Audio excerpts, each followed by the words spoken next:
ഞാൻ പല അന്തേവാസി കേന്ദ്രങ്ങളിൽ പോയിട്ടുണ്ട്, ഇവിടെയും പലതവണയും വന്നിട്ടുണ്ട്. ഇവിടെ വരുമ്പോഴൊന്നും മുസ്ലിങ്ങളായ ഒരു ഉമ്മയും വാപ്പയും ഞാൻ ഇവിടെ കണ്ടിട്ടില്ല. എന്താണത്? അങ്ങനെ ആ മതത്തിൽപ്പെട്ട ആളുകളെ മാത്രം എന്താ അന്തേവാസി കേന്ദ്രങ്ങൾ കൊണ്ട് തള്ളാത്തത്? അവരിൽ നിന്ന് നമുക്ക് എന്താണ് പാഠം കിട്ടുന്നത്? അതിന് ഒരുപാട് കാരണങ്ങളുണ്ട്. കാരണം ഇന്ന് വരെ എന്റെ ചരിത്രത്തിൽ അങ്ങനെ ഒരു സംഭവം ഞാൻ കണ്ടിട്ടില്ല. അതായത് മുസ്ലിം എന്ന് പറയുന്ന ഒരു ബാപ്പായും ഉമ്മയും ഞങ്ങളുടെ ഈ സ്ഥാപനത്തിൽ വന്നിട്ടില്ല. ഇതുവരെ കണ്ടിട്ടുമില്ല. ഒരു അനാഥ മന്ദിരവും കണ്ടിട്ടില്ല. അങ്ങനെ സംഭവം ഇല്ല. കാരണം അവരുടെ കർത്തവ്യം എന്ന് പറഞ്ഞാൽ അവരെ പെറ്റു വളർത്തുന്ന മാതാപിതാക്കളെ സംരക്ഷിക്കുക, അവരുടെ ഏറ്റവും വലിയൊരു ഉത്തരവാദിത്തമാണ് മുസ്ലിം. അതാണ്. അവര് കൈവിടില്ല. അവരെ എത്ര അധ്വാനിച്ചാലും ശരി, എത്ര അന്ന് നോക്കിയാൽ കേരളത്തിലെ എല്ലാ സ്ഥലങ്ങളിലും ഏറ്റവും മുമ്പെന്നില്ല മുസ്ലിം. അവരൊരു ജോലിക്കാരെ വെച്ച് ആ മാതാപിതാക്കളെ നോക്കാനോ അവരുടെ ഒരു ഹോം നേഴ്സിനെ വെക്കാനോ അവർ ശ്രമിക്കില്ല. അവർ തന്നെ നോക്കി അവരെ പരാലോകത്ത് എത്തിക്കാൻ, അല്ലെങ്കിൽ അവരെ എങ്ങനെ ജീവിപ്പിക്കാൻ പറ്റും, അത് അവർ ചെയ്യുന്നതാണ് മുസ്ലിങ്ങൾ. പക്ഷെ എന്റെ ഈ അനാഥാലയത്തില് ഒരു മുസ്ലിങ്ങളില്ല. കാരണം എന്റെ ഈ ഭവനത്തില് കംപ്ലീറ്റ് സപ്പോർട്ട് മുസ്ലിങ്ങൾ. സപ്പോർട്ട് ചെയ്യാം. ഇവർക്ക് ഇവിടെ വന്ന് കണ്ടു കഴിഞ്ഞാൽ അവർക്കൊരു ജാതി ഭേദമില്ലാണ്ട് അവര് അമ്മ അച്ഛന്ന് വിളിച്ചുകൊണ്ട് ആണ് ഈ ഭവനത്തിലേക്ക് കയറി. തീർച്ചയായിട്ടും ഇഷ്ടം പോലെ മലപ്പുറം, അതെനക്ക് കോഴിക്കോട്, അങ്ങനെയുള്ള സ്ഥലങ്ങളിൽ നിന്നാണ് എനിക്ക് ഏറ്റവും കൂടുതൽ ഈ അമ്മമാരെ തേടിയത്. അതാണ് കാരണം ഞാൻ ഈ വളരെ പ്രധാനപ്പെട്ട ഒരു കാര്യം എന്താണെന്ന് സംഭവം എന്ന് വെച്ചാല്, ഒന്ന് ആലോചിച്ച് നോക്കിയേ, ഇവിടെ താമസിക്കുന്നവര് ഒരുപാട് പേര്, ഏറ്റവും കൂടുതൽ ആളുകൾ മറ്റു മതങ്ങളിൽപ്പെട്ട ആളുകളാണ്. പക്ഷെ അത് ജാതിയോ മതവും നോക്കാതെ ഈ സ്ഥാപനത്തെയും മഹേഷേട്ടനെ സഹായിക്കാൻ എത്തുന്നത് ഒരുപാട് മുസ്ലിം സഹോദരങ്ങൾ. അവർക്കൊരു ബിഗ് സല്യൂട്ട്. തീർച്ചയായിട്ടും. എന്തിനാന്ന് വെച്ചാൽ അവരിൽ നമുക്ക് ഒരുപാട് നന്ദിയും കടപ്പാടും ഉള്ളവരാണ്. എന്നുവെച്ചാല് ഈ പോയ അടുത്ത സമയത്ത് തന്നെ മലപ്പുറത്തുനിന്ന് ഒരു ലോഡ് അരിയും സാധനവും അതുങ്ങൾ അത്രയും ദൂരെന്ന് ഇവിടെ കൊണ്ടുവന്ന് എനിക്ക് തന്നിട്ട് വളരെ കണ്ണ് നിറഞ്ഞിട്ടാ പോയി. വളരെ സന്തോഷമാണ്. അവർ തന്നിട്ട് അവർക്ക് ഇനിയും വരാം വന്ന് കാണാം എന്നുള്ള ഒരു നല്ല അഭിപ്രായത്തോടെയാണ് അവരൊക്കെ പോകുന്നത്. തീർച്ചയായിട്ടും അവരുടെ ഒരു സഹായം ഇല്ലെങ്കിൽ എനിക്ക് ഏറ്റവും കൂടുതൽ സപ്പോർട്ട് പറയാൻ വാക്കുകൾ എനിക്ക് നിറഞ്ഞ എന്താ പറയാ കണ്ണില് എനിക്ക് പറയാനില്ല അവരെ കുറിച്ച്. തീർച്ചയായിട്ടും എന്റെ ഇക്കാമാരൊക്കെ എനിക്ക് ഒരുപാട് സപ്പോർട്ട് ചെയ്യാറുണ്ട്. അതെനിക്ക് ഇത്താമാരും എല്ലാം. അതാണ് ഈ കഴിഞ്ഞ മലപ്പുറത്ത് ഒരു പ്രധാനപ്പെട്ട കാര്യം എന്താ പറയുക, മുസ്ലിം മതം പഠിപ്പിക്കുന്ന ചില കാര്യങ്ങളുണ്ട്, ചില നന്മകളുണ്ട്. മാതാപിതാക്കളെ സംരക്ഷിക്കുക. ഒരു ഖുർആൻ വാക്യം തന്നെയുണ്ട്, നിന്റെ മാതാവിന്റെയും പിതാവിന്റെയും കാലിനടിയിലാണ് നിന്റെ സ്വർഗം നിന്റെ നരകം എന്ന് പറയുന്നത്. അപ്പൊ അവരെ സംരക്ഷിച്ചേ മതിയാകും. അത് അങ്ങനെ ചെയ്യണം. അങ്ങനെയുള്ള കുറെ പാഠങ്ങൾ പഠിപ്പിക്കുന്നുണ്ട്. അതിൽ നമുക്ക് ഒരുപാട് മാതൃക ഉൾക്കൊണ്ട് മറ്റുള്ളവരും അത് അനുസരിച്ച് സംരക്ഷിക്കണമെന്നാണ് പറയുന്നത്. എനിക്കും പറയാനുള്ളത് തന്നെയാണ്. മക്കളൊക്കെ ഇവിടെ? മക്കള് നാട്ടിലുണ്ട്. മകളെ കല്യാണം കഴിച്ചു കൊടുത്ത് മണ്ണാർക്കാട് ഉണ്ട്. അവള് ഇതുവരെ ഞാൻ എവിടെയെന്ന് അന്വേഷിച്ചിട്ടുമില്ല, നോക്കിയിട്ടുമില്ല, പറഞ്ഞിട്ടുമില്ല.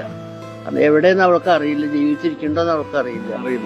മകൻ ഇടയ്ക്ക് വിളിക്കും, വരും. മകൻ കൊണ്ടാക്കിയതാണ് അവിടെ 3 മക്കള് പഠിക്കാൻ പോവാണ്. മരുമകൾക്ക് ജോലിയാണ്, മകന് ജോലിയാണ്. എന്നെ നോക്കാൻ ആളുടെ വയ്യാതെ കടന്നപ്പോ ബാത്റൂമിലൊക്കെ പോയാൽ മുട്ടുത്തി കൊണ്ടാണ് പോയിട്ട് റൂമിലേക്ക് ഇല്ല, നടക്കാൻ വയ്യായിട്ട്. അങ്ങനെ വളരെ കഷ്ടപ്പെട്ട് ജീവിച്ച, വളരെ കഷ്ടപ്പെട്ട് മക്കളെ വളർത്തിണ്ടാക്കി. പിന്നെ അവസാനം അവളേക്ക് മക്കൾക്ക് നോക്കാൻ പറ്റാതെ.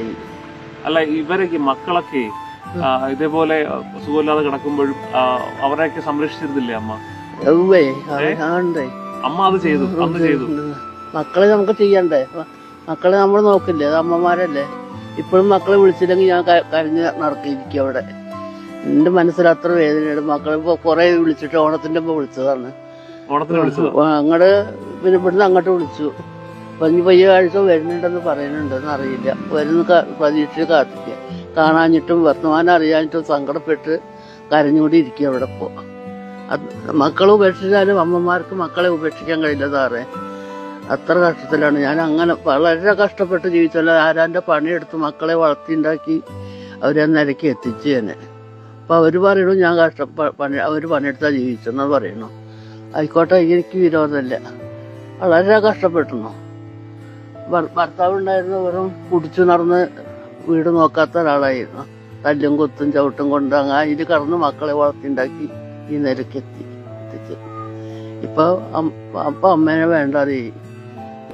ഈ അമ്മയുടെ കാര്യം ആലോചിക്കുമ്പോ ഞാൻ വിചാരിക്കും, സമാധാനം. എനിക്ക് മക്കളുണ്ടാവാത്തത്, കല്യാണം കഴിയാത്തത് ആലോചിച്ചു ഞാൻ.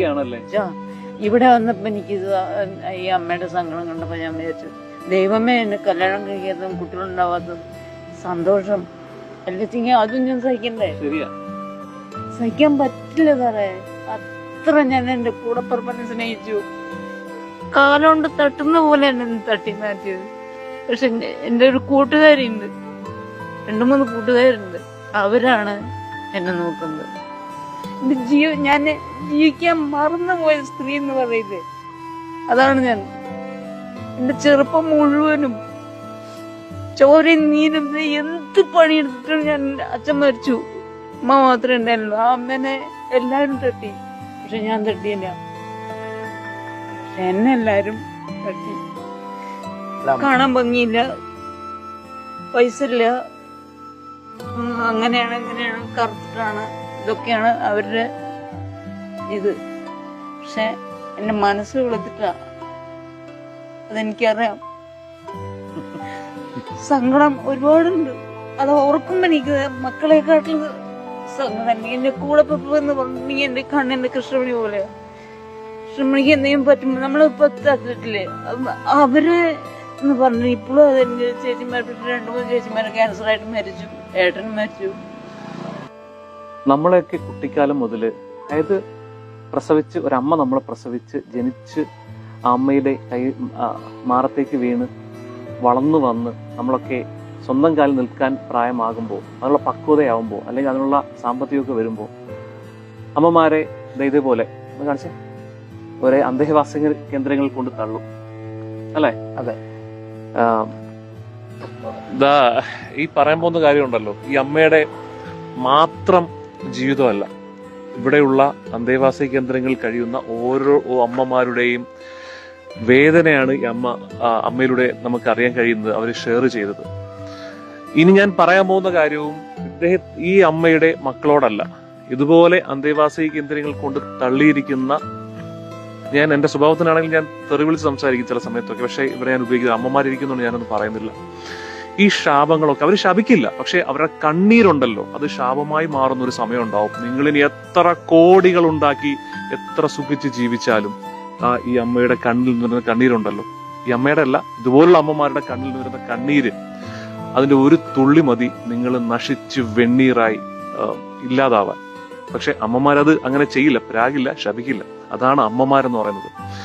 ഇനിയുള്ള ലോകത്ത് ഇത് കണ്ടിട്ടെങ്കിലും നാളെയും മറ്റന്നാളും ഇനിയുള്ള ദിവസങ്ങളിലൊക്കെ നിങ്ങളുടെ മനസ്സിൽ പ്ലാൻ ഉണ്ടാവും. നിങ്ങളൊന്ന് സെറ്റിൽ ആവുമ്പോൾ അമ്മയെ നിങ്ങൾക്ക് വിദേശത്ത് പോകണം, നിങ്ങളെ മക്കളെയും ഭാര്യയും നോക്കണം എന്ന് വിചാരിച്ചുകൊണ്ട് അടുത്ത ആഴ്ച അല്ലെങ്കിൽ അടുത്ത മാസം അടുത്ത വർഷം അമ്മയെ അന്തേവാസി കേന്ദ്രങ്ങൾ കൊണ്ട് തള്ളാം എന്ന് പറയുന്ന, അങ്ങനെ വിചാരിച്ചിരിക്കുന്ന